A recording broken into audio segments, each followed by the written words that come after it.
And against all my wishes and everything, I fucking quit. I quit fucking high school, and you guys have no idea how bad that made me feel. Till today, I feel a little bit bad about it, but I ended up doing something with my life, and I got my GED, so it doesn't sting as much as it did. But at that time, guys, I can't tell you how much that bothered me. And you don't even know what pain is. You don't want me to tell you what pain really is? The first Thanksgiving after high school. And, I went to the bar to sell fucking coke, obviously, right? Me and my friends are selling coke. And all of a sudden, all these kids I was in high school with were coming home from fucking that first semester at college for Thanksgiving break. And I remember being at that fucking bar that night, and they're all talking about their colleges and their fraternities and their sororities. And here I am sitting with my loser friends selling coke. Do you have any idea what a loser feels like? I felt like a fucking loser that night. You ever watch the movie fucking St. Elmo's Fire?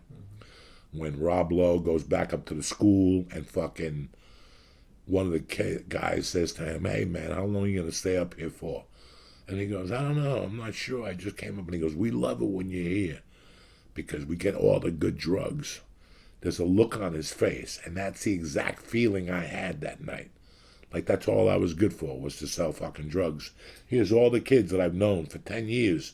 Now they're all in fucking college, and me and my 3 loser buddies are sitting at the bar drinking, thinking we're fucking cool. You ain't that fucking cool. I wasn't that fucking cool. So I want you to understand the embarrassment I had when I quit high school. Because where I came from, where I'm coming from, that is like the worst thing you could do. That's like just fucking tattooing a loser L right on your fucking forehead. And I did it anyway. So I lived with that, and I felt terrible.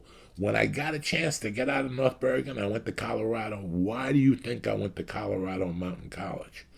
Why do you think I took those classes? Because I love knowledge. I love learning. Till today, till this day, I love learning something new. I just met with a girl Friday, a dear friend of mine, Erica, and her family. And she gave me a book that she had written about, success and motivation. I started reading it. I love learning shit.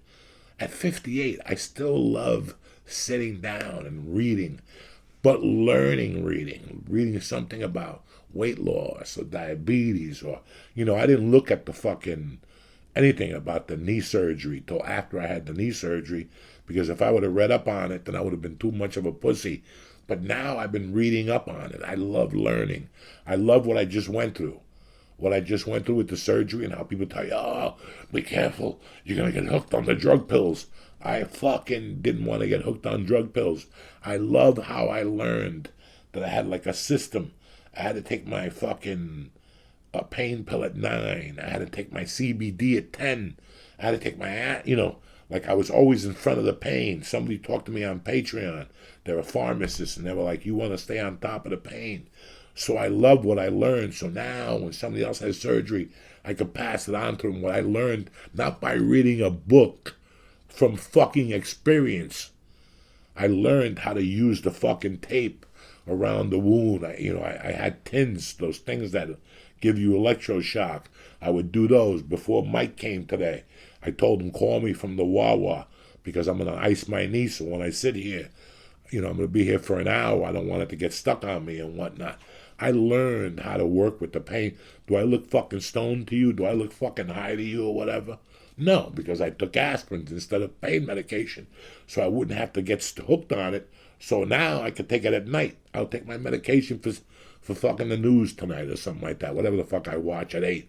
I'll take it at 8 so it doesn't interfere with my sleep. The word is I love knowledge. So for me to quit high school, it destroyed my basic insides. So now let's go back to fucking everything that's going on here. I lost faith in fucking God, okay, when my mother died, because what kind of a God takes away a mother from a 16-year-old kid? I fucking lost faith in myself when I got the GED. And now, guess what? 8 years later, I'm in a fucking prison cell. So, I had 2 recipes by the age of 25. This is why, again, I'm talking to you from experience. This isn't a book. This isn't a fucking self-help book. This isn't a life coach telling you. Let me tell you something. You don't know how bad it is when they throw you in a jail cell and here you are in jail with a loser tattoo from being in prison and a matching. I had 2 matching L's over here. Loser for prison and loser for quitting high school. I just had extensions on my fucking eyebrows and put 2 L's looking at each other.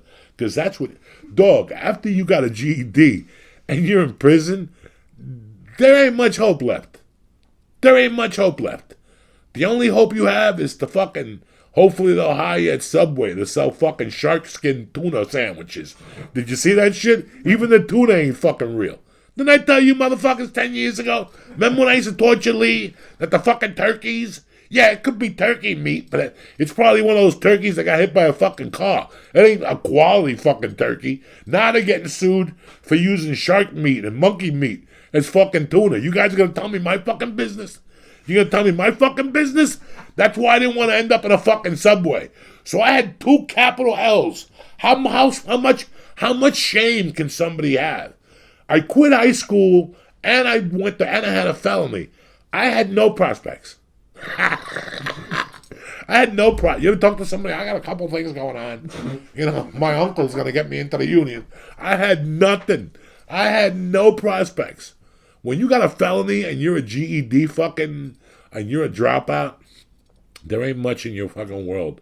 Unless you know somebody, unless you suck a really good cock, or unless you got a big asshole with Cushing in it and ice cubes or something. You ain't got a future. You don't have too much of a future. So, here I am in 1989. I'm a fucking dropout and a felon. I'm in the halfway house. Listen, I made a plan. When I was in fucking prison, I made a plan. I made a promise to myself. The same promise I made in 2007 when I stopped snorting coke, and that's the reason I'm off coke today. I made myself a promise in 1988. Before I went to reconsideration in 1989, January 20th, I said to myself that if I get out of here, even though I'm mad at God, whoever the fuck God is, better yet, I said, I'll swear to the universe that I'll do everything in my power not to be a millionaire, not to have a yacht, not to have a Testarossa, not to be that guy with the Izod shirt trying to be cool. I just wanted to be not a loser.